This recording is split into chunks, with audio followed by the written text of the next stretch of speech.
సరిపోదు కాబట్టి చాలు కారణ వారితో కూడా సాగవరణ. ఎంత చక్కగా వివరణ ఇచ్చారు.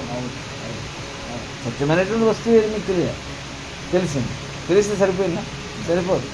అసత్యముని సద్గురు కృపతో బాగా పరిశోధన చేసి ఏదైతే మిమ్మల్ని ప్రపంచంలో నెట్టేస్తుందో, ప్రపంచ భ్రాంతుల్లోకి మీకు నెట్టేస్తుందో, ఎల్లప్పుడూ భ్రాంతుల్లో ముంచుతుందో, దాని యొక్క స్వరూప స్వభావ స్వలక్షణాలు సంపూర్ణంగా మీకు అవగాహన చేయించి, అది మీకు ఆ అవగాహన మీకు పొందాలంటే కేవలం గురుకృప వల్ల తప్ప రెండో దాంట్లో మీకు సాధ్యము కాదు.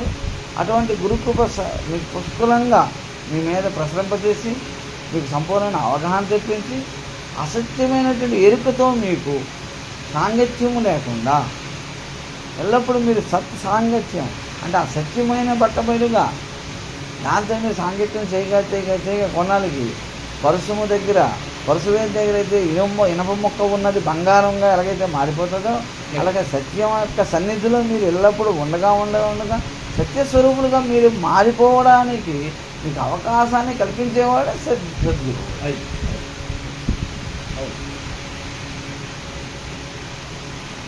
అటువంటి